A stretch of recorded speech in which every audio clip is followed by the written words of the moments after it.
Il mérite un jour que le peuple s'en occupe. Félix, Papa Lobaki, les fêtes Baba. Félix, Papa Lobaki, le peuple d'abord. Félix, Papa Lobaki, le peuple d'abord. Félix, Papa Lobaki, le peuple d'abord. Je vous ai bien entendu me rappeler Félix, Papa Lobaki, le peuple d'abord.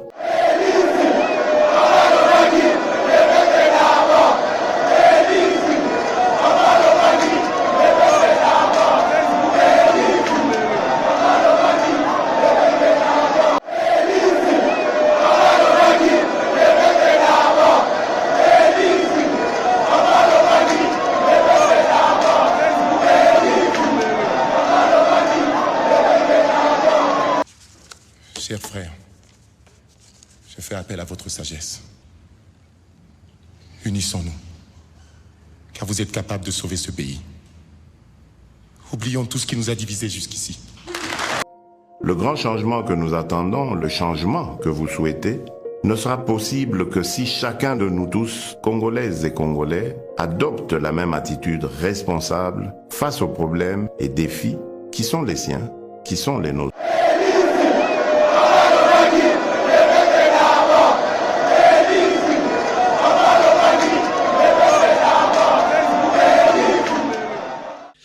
Bonsoir à tous. La nouvelle a occupé la une de la presse de ce matin. Près de 30 morts après un grave accident routier sur la nationale numéro 1 dans le Congo central.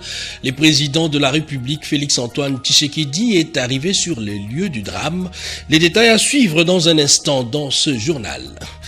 D'aucuns s'interrogeaient sur le vrai contenu de la gratuité de l'enseignement de base, volonté du président de la République. Eh bien, aux efforts internes pour soutenir cette gratuité s'ajoutent les appuis extérieurs. La Banque mondiale vient d'octroyer près d'1 milliard de dollars américains, annonce faite lors de la conférence sur l'éducation tenue à Washington. Les précisions à suivre également dans ce journal. Encore une fois, bonsoir. Certains témoins parlent d'une défaillance du système de freinage. En tout état de cause, le pire est arrivé. Au moins 30 personnes après un accident ce dimanche ont péri sur la nationale numéro 1. Le président de la République, Félix-Antoine Tshisekedi, est arrivé sur place lundi pour partager sa peine avec les blessés et les familles des victimes. On en parle tout à l'heure en images et commentaires dans le corps de ce journal. Et ces drames a plongé dans les deuils profonds toute la province du Congo central. Le ministre des Relations avec les parlements Deon Koussou, fils du terroir, a fait montre de sa compassion. Renette Koulonga pour les détails.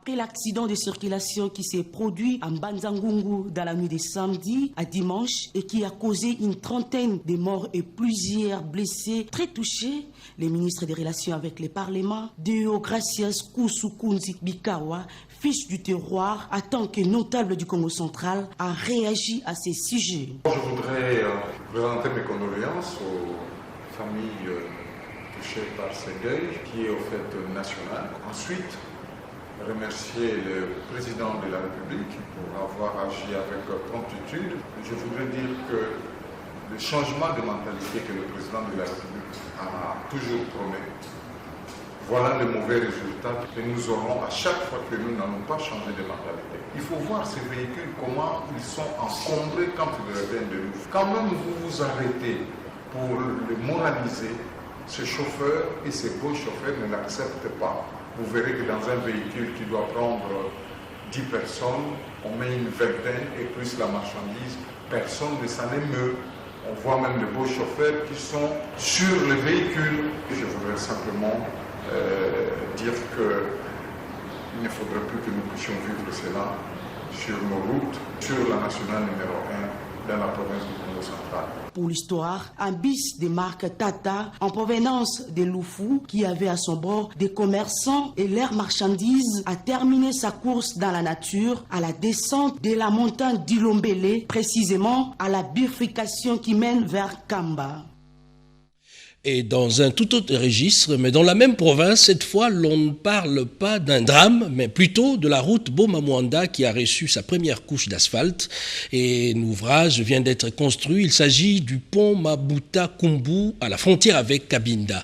D'autres détails dans ces commentaires de Pierre Kibambeso Mouissa.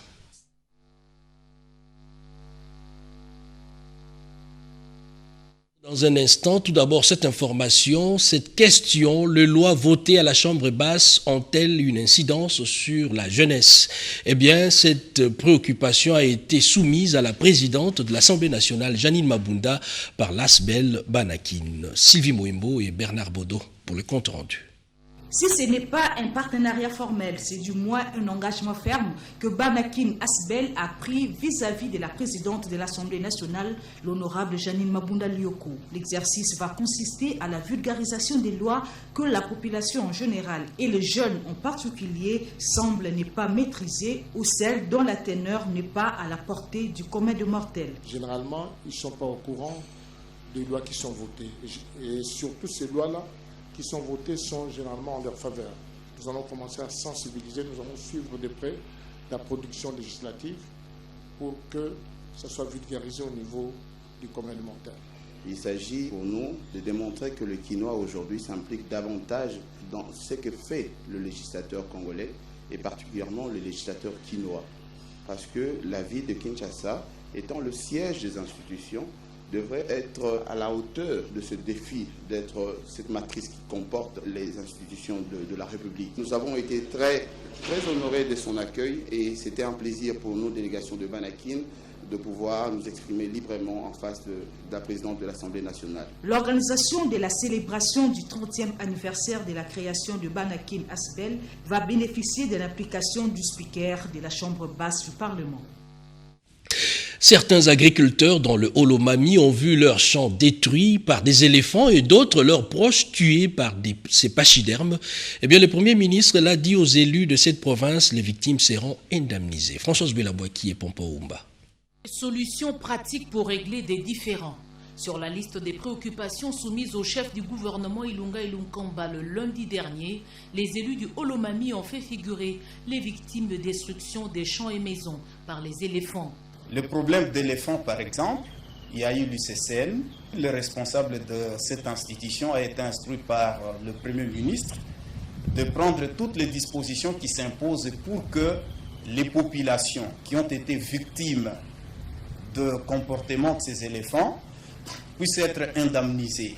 Dans sa méthode de travail, le professeur Ilunga a invité les ministres sectoriels et les services concernés pour des solutions idoines. En ce qui concerne le pont Bondoué, il y a déjà les débuts des solutions. Parce qu'il y a le bac qui est arrivé, on est en train de souder et bientôt il y aura le moteur qui arrivera à Bukama pour que le bac soit opérationnel. Pour la centrale électrique de Kiloubi, on est en train de chercher des solutions. Il y a une concertation entre les différents responsables qui doivent entrer en synergie pour que la solution soit trouvée dans un délai raisonnable. Mettre l'homme au centre de l'action gouvernementale, c'est la motivation du numéro 1 du gouvernement central.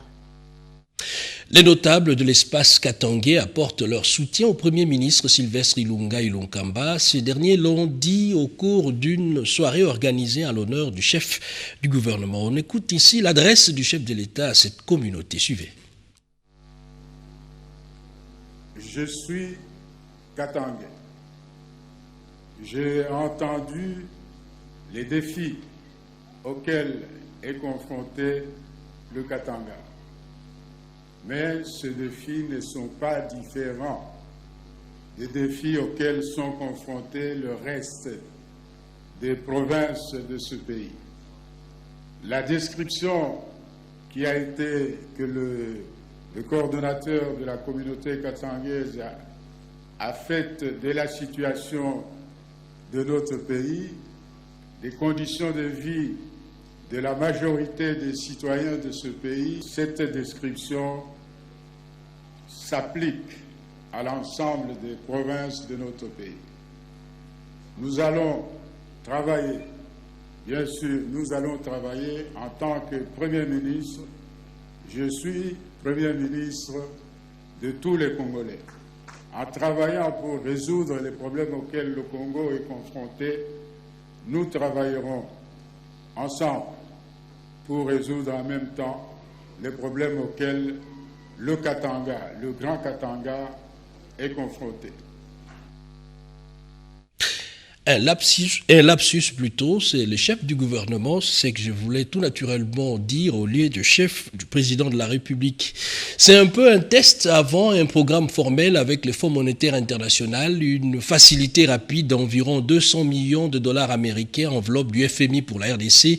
C'est le résultat, du moins les retombées des assemblées annuelles du FMI et de la Banque mondiale. Les explications dans ces commentaires d'Edi Tchala. La mission conduite par le ministre des Finances, c'est Leya Lagouli, dans laquelle se trouvait une importante délégation de la Banque centrale du Congo auprès des institutions de Bretton Woods dans le cadre des assemblées annuelles FMI Banque mondiale, a été couronnée de succès. La délégation a eu des échanges très fructueux avec le département Afrique du Fonds monétaire international et se sont accordés sur la venue d'une mission d'audit du Fonds monétaire international à Kinshasa, au plus tard en novembre avant la reprise de programme. À la Banque centrale du Congo, il sera question pour cette mission du Fonds monétaire international de mener une mission d'évaluation des sauvegardes de l'Institut d'émission, d'effectuer un diagnostic du dispositif de gestion pour la sécurisation des financements. Les ressources du FMI ne sont pas destinées à construire une route ou à construire un hôpital. Non, c'est uniquement des volants pour équilibrer les comptes extérieurs, donc un appui à la balance de paiement. Et il faut se dire que c'est dans ce cadre-là que nous pouvons avoir l'assistance technique également pour nous accompagner dans la mise en œuvre de réformes, notamment sur la fiscalité.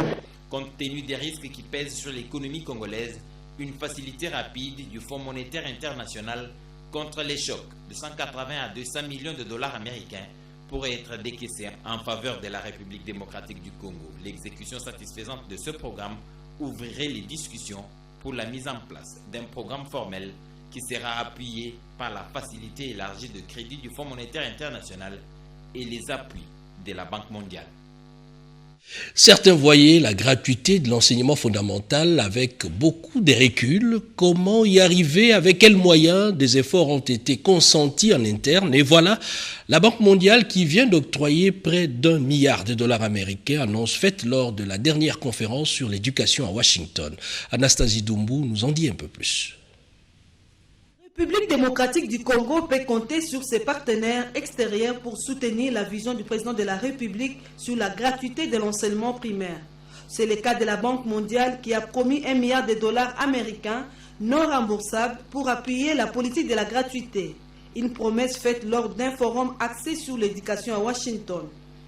Une conférence à laquelle a participé le ministre d'État en charge de l'enseignement primaire, secondaire et technique, Willy Bakonga, se réjouit de ses succès. Ici, c'est l'occasion d'ailleurs de féliciter son Excellence le Président de la République pour avoir pris une idée ingénieuse, une idée audacieuse, une grande ambition par rapport à notre pays, par rapport à la gratuité de l'enseignement qui a permis à tous les démunis, à tous les enfants congolais en âge scolaire d'aller à l'école. La Banque mondiale a promis à la République démocratique du Congo 1 milliard. C'est comme ça que le président de la République m'a dépêché à Washington pour participer à cette grande conférence. Et aujourd'hui, je suis satisfait puisque la Banque mondiale a accepté, n'est-ce pas, de nous venir en aide. Le train de la gratuité a déjà quitté la gare. Sa mise en œuvre est progressive. La finalité est d'améliorer à la fois la qualité d'apprentissage et les conditions sociales des enseignants. Des progrès réalisés par la RDC dans le cadre de l'ITE, la délégation du conseil d'administration de l'ITE qui séjourne à Kinshasa a échangé justement sur ce sujet avec le vice-premier ministre, ministre du Plan, Peggy Mukunda.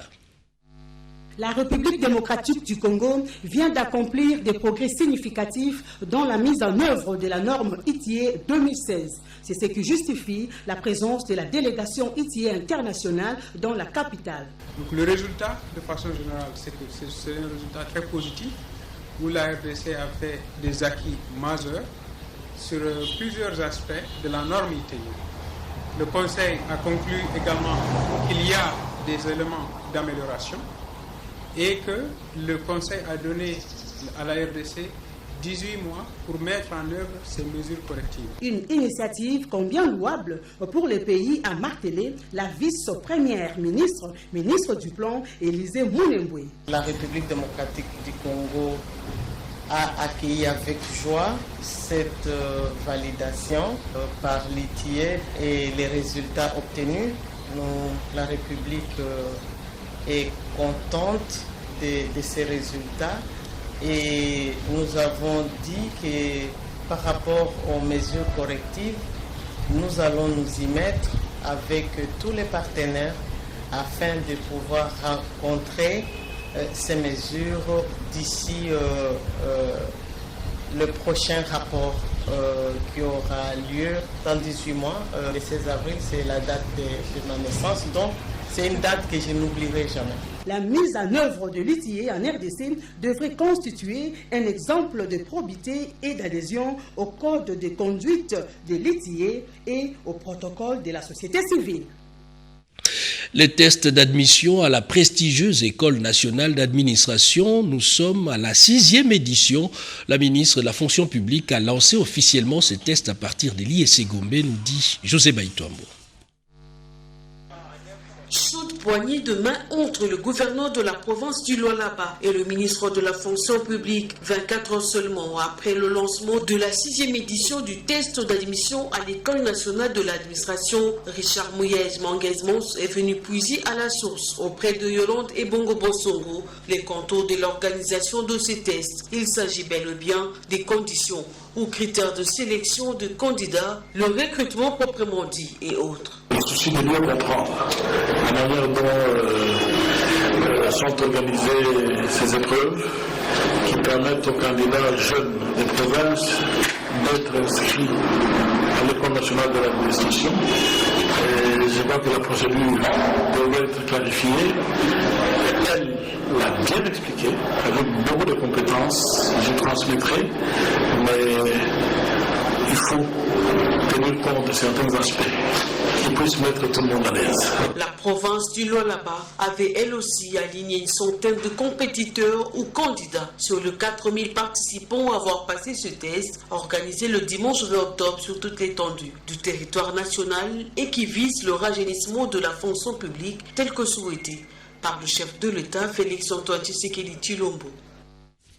Les secteurs de l'énergie, surtout avec les énergies renouvelables, intéressent les investisseurs américains. Pour baliser le chemin, déjà, une délégation de femmes entrepreneurs conduite par la vice-gouverneure du Lualaba, Fifi Masuka, a mené un lobbying sur place. Oscar Mbalkaïch. Séjour fructueux passé aux États-Unis d'Amérique. La vice-gouverneure du Lualaba, l'honorable Fifi Masuka Saini, vient de mener un véritable travail de lobbying auprès des investisseurs américains. L'intérêt semble porter sur les secteurs de l'énergie. Les mines en ont tellement besoin. À son retour au pays par Lubumbashi, la vice-gouverneure Fifi Masuka a fait le point. Nous savons tous que notre pays a un déficit dans l'énergie et il nous faut des énergies supplémentaires.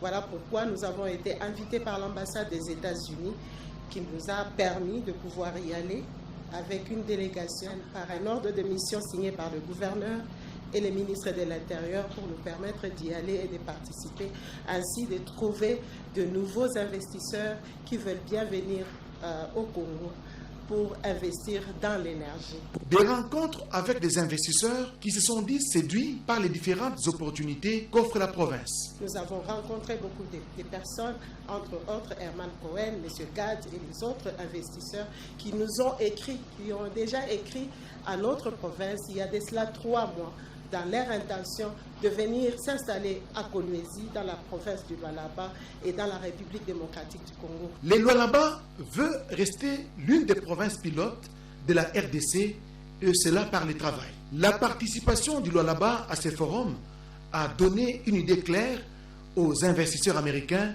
sur les différentes opportunités qu'offre la RDC. Améliorer la base scientifique sur le climat, le sujet a fait l'objet d'un atelier ouvert ce lundi dans la capitale, des assises qui se tiennent au Pullman Hotel lancé par le ministre de l'Environnement Claude Nyamugabo. Lopez Kakuba. Peu avant l'adresse du ministre de l'Environnement et Développement durable, plusieurs personnalités sont intervenues, notamment le directeur général de Metelsat, M. Jean-Pierre Mpundu Elongo, mais également les représentants de l'Organisation météorologique mondiale, M. Wilfram Mafoussa. Tous ont salué la tenue de ces premiers ateliers en République démocratique du Congo comme premier pays pilote en Afrique. Dans son mot d'ouverture, le ministre de l'Environnement, Maître Claude Nyamugabo Baziboué, a salué le choix porté sur la RDC pour accueillir les travaux du Fonds vert pour le climat. Je voudrais me référer par ailleurs au discours du président de la République, son Excellence Félix Antoine Tshisekedi, du haut de la tribune des Nations Unies, lorsqu'il affirmait la place de choix qu'occupe la protection de l'environnement, retenue par lui comme l'une de ses priorités. Au moment où l'humanité subit les conséquences néfastes liées à la dégradation climatique, l'évolution du climat est devenue une préoccupation de premier plan pour notre société. De par ses activités quotidiennes, l'être humain a entraîné des changements notables dans la composition atmosphérique. Cette cérémonie s'est déroulée en présence des experts environnementaux, tant locaux qu'internationaux, de points focaux au niveau régional, des représentants de pays d'Afrique, notamment de la République du Congo, la Namibie et le Sénégal. Le ministre de l'Environnement et Développement durable a par la suite échangé avec l'ambassadeur d'Égypte accrédité en RDC, M. Mamdi Chaban. Au centre de leurs entretiens, la gestion intégrée des ressources en eau, ainsi que la coopération bilatérale entre les deux pays qui dépendent mutuellement de leurs riches fleuves, le fleuve Nil pour l'Égypte et le fleuve Congo pour la RDC. Bientôt, le ministère de l'économie nationale va procéder au contrôle économique. En amont, la ministre de l'économie nationale, Acacia Bandumbola, a donné quelques orientations pour réussir cette opération qui concerne tout le territoire national. Anim Balaka et Blaise Kitiki ont signé ces reportages. Avant de donner le go au contrôle économique qui aura lieu au début du mois de novembre, la ministre de l'économie nationale, Acacia Bandumbola, a réuni les directeurs et chefs de service de l'administration pour s'enquérir de tous les contours de cette opération, notamment les difficultés qui réduisent l'efficacité de cette activité. Un moment pour la ministre Acacia Bandumbola de communiquer sa vision pour que cet exercice soit un succès. La patronne de l'économie nationale insiste sur le professionnalisme qui devra caractériser le travail des inspecteurs tout en martelant sur la franche collaboration qui doit régner entre l'administration et les cabinets pour mieux atteindre les objectifs assignés. Le secrétaire général de l'économie, Célestin Tuité, qui a conduit la délégation, a fait observer que le contrôle économique est une activité de routine qui s'est fait à partir du mois de mai. Il s'est fait que pour cette année, a-t-il renseigné, la dite activité a connu du retard suite à la situation politique qui a prévalu au pays. Il a par ailleurs plaidé pour l'amélioration des conditions de travail des inspecteurs qui, pour la plupart des cas,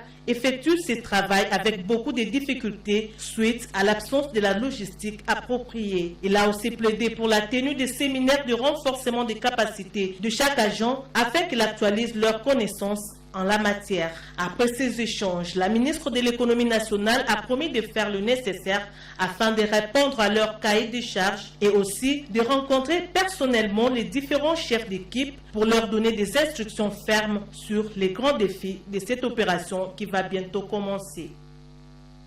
18 millions de dollars canadiens, c'est le montant du financement du programme conjoint de lutte contre les violences basé sur le genre, présenté à la ministre d'État, ministre du Genre, Enfants et Famille, Béatrice Lomea. Et dans un autre décor, le ministre des Droits humains, André Litté, a échangé avec le gouverneur de la ville de Kinshasa sur l'aide de pouvoirs publics aux victimes collatérales de l'altercation entre policiers. Le tout dans ses commentaires d'Yvette Makuntima. Suivez.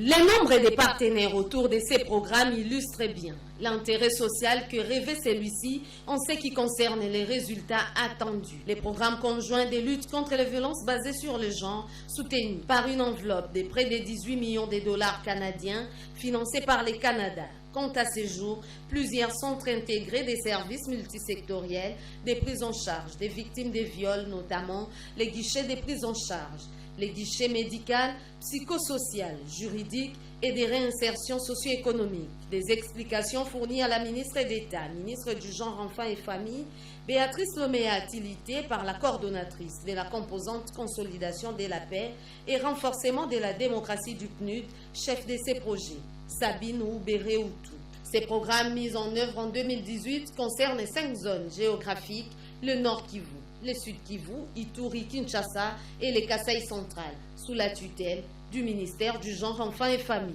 Décédés des suites d'une altercation entre policiers dans la commune de Makala le 3 octobre 2019, les 2 élèves doivent être inhumés dignement et leurs familles être indemnisées. C'est l'essence de la visite de ce lundi 21 octobre 2019 du gouverneur de la ville-province Kinshasa, Jean-Tiningo Bilambaka, au cabinet du ministre des Droits Humains, Maître André Litea CBA, accompagné du député national Adon Dombasi, élu de la FUNA, saisi par les familles des victimes, le numéro 1 de la ville-province Kinshasa, a discuté avec le ministre des Droits Humains sur la prise en charge des obsèques et comment indemniser les familles éprouvées et celles des enfants blessés. Pour le ministre des Droits Humains, Maître André Litea CBA, tout est mis en œuvre pour la protection des victimes et déférer les bourreaux devant les juridictions compétentes. Le Congo central, on en parle encore dans ce journal. Cette fois, l'on ne parle pas d'un drame, mais plutôt de la route Boma-Mwanda qui a reçu sa première couche d'asphalte et un ouvrage vient d'être construit. Il s'agit du pont Mabuta-Kumbu à la frontière avec Kabinda. D'autres détails dans ces commentaires de Pierre Kibambeso Moïsa.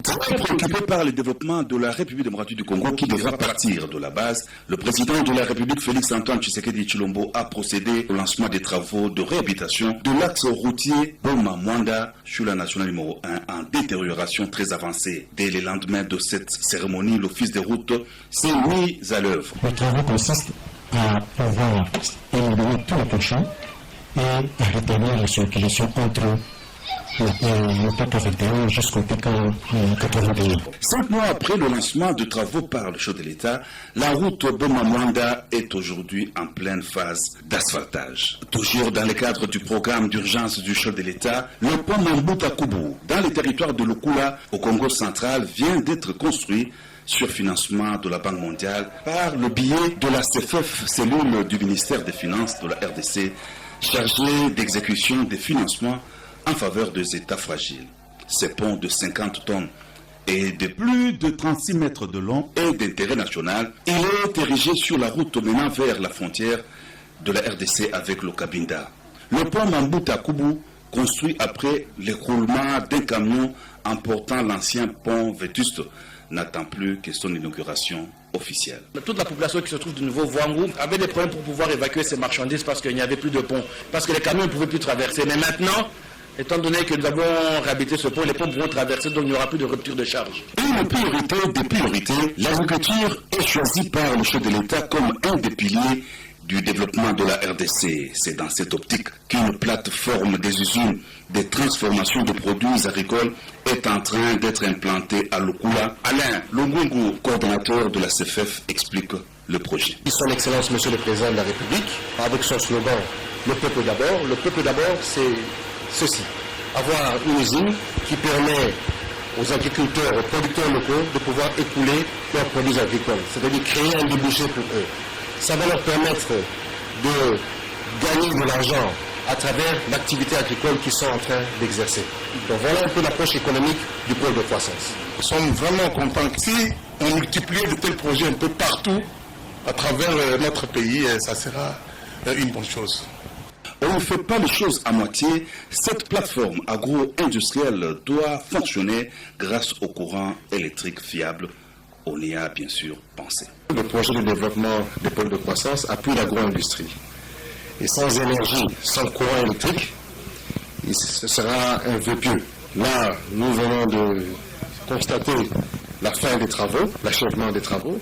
C'est un poste moyenne tension, dimensionné en 220 kV. Il y a à peu près une centaine de pylônes qui ont été installés par le projet. C'est une réalisation aujourd'hui qui s'inscrit dans le programme de Son Excellence Monsieur le Président de la République des 100 jours.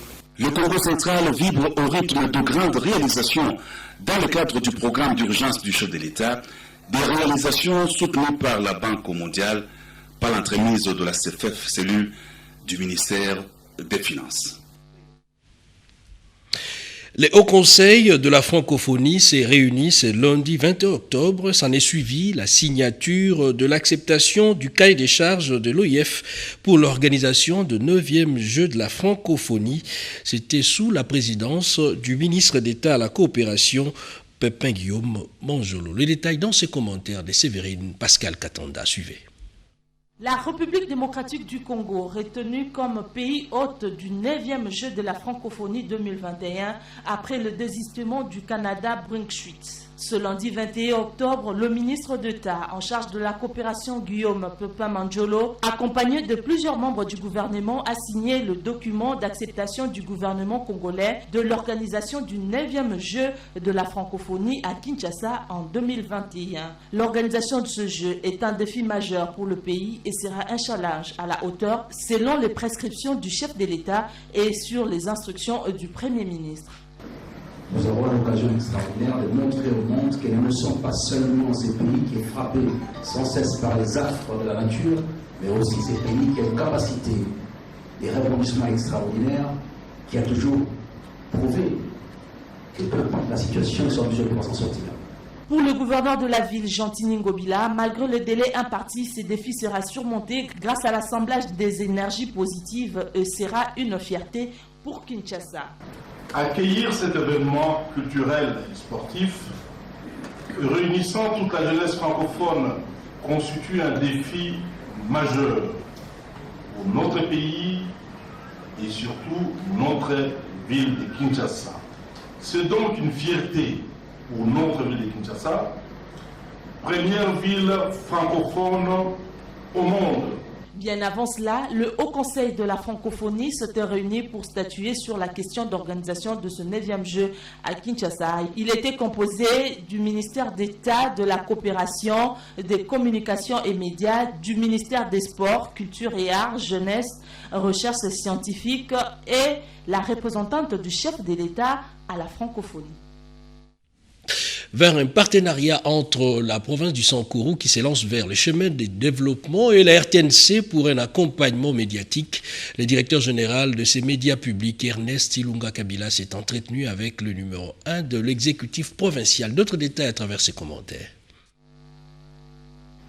Le Sankourou est l'une des nouvelles provinces de la République démocratique du Congo qui veut prendre de l'envol pour son développement. Pour faire parler d'elle et attirer des investisseurs, son gouverneur Joseph Stéphane Mukumadi a rencontré ce matin le directeur général de la radio-télévision nationale congolaise, Ernest Kabila Ilunga, pour solliciter la médiatisation et la visibilité de cette province. Dans l'optique d'un accompagnement sans relâche, le gouverneur du Sankourou et la RTNC ont signé un contrat de collaboration en vue de faire entendre la voix de la province du Sankourou selon la vision du chef de l'État, Félix Antoine Tshisekedi. C'est une chaîne nationale, d'où le Sankourou que je représente aujourd'hui a besoin aussi d'être vu au travers de la nation. Une collaboration qui doit s'accentuer, afin que tous les événements de la province soient relayés en temps réel et que la République tout entière puisse palper encore la réalité du quotidien de Sankourou.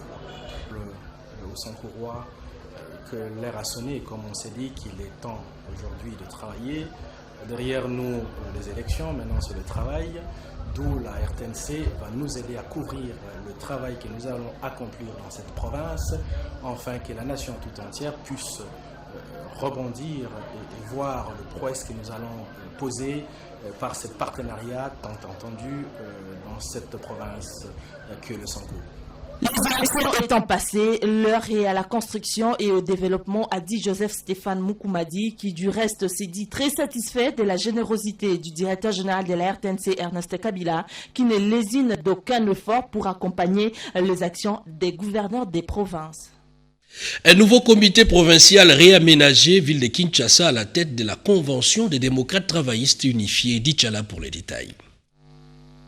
C'est en perspective de la sensibilisation, mobilisation et fidélisation de ses membres que Gisèle Ndaya Luzeba, présidente nationale de la Convention des démocrates travaillistes unifiés CDTU, a procédé à l'installation du comité fédéral réaménagé du parti pour la ville-province de Kinshasa. Pour la présidente nationale de la CDTU, il est temps de battre le rappel de troupes en vue des batailles politiques à venir.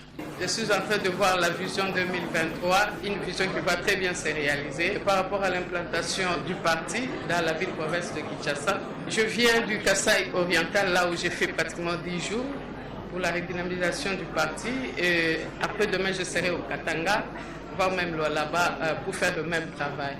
Donc je suis à l'étape où je dois redynamiser le tout. En tant que dirigeante d'un parti politique, je pense que je ne peux pas croiser le bras. Je dois, à côté de la politique, à côté de tout ce que j'ai comme vision, je dois apporter un plus, donc travailler dur pour ne pas avoir la main tendue par rapport à mon parti politique. La Convention des démocrates travaillistes unifiés est un parti politique, membre du regroupement politique AAB, qui est la deuxième plateforme politique au sein du Front commun pour le Congo FCC, avec 38 députés et 8 sénateurs.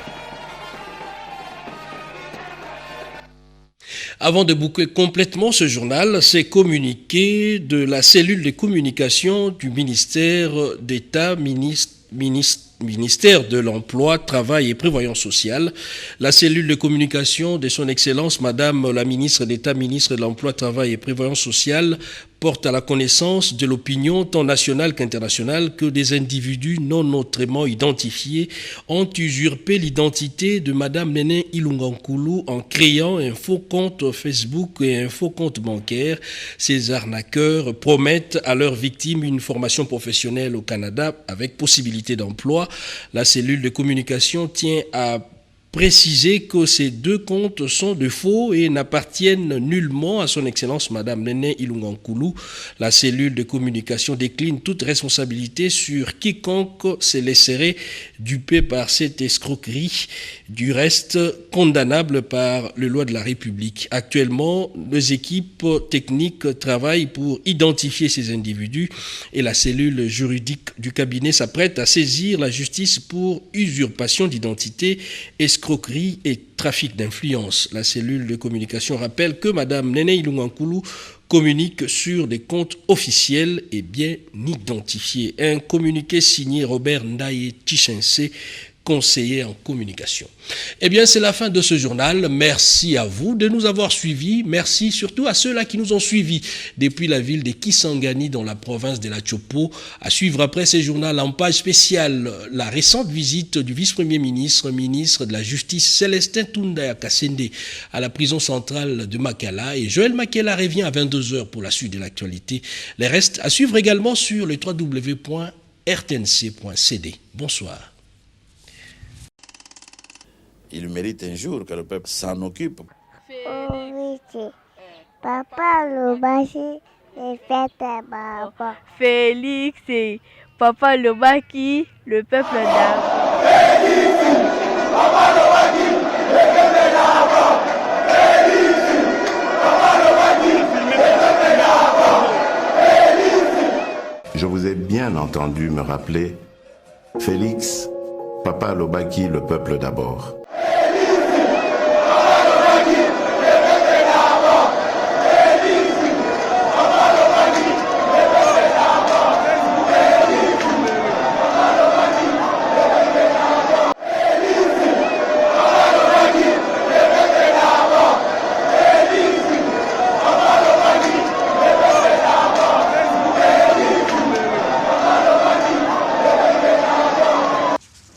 Chers frères, je fais appel à votre sagesse. Unissons-nous, car vous êtes capables de sauver ce pays. Oublions tout ce qui nous a divisés jusqu'ici. Le grand changement que nous attendons, le changement que vous souhaitez, ne sera possible que si chacun de nous tous, Congolaises et Congolais, adopte la même attitude responsable face aux problèmes et défis qui sont les siens, qui sont les nôtres.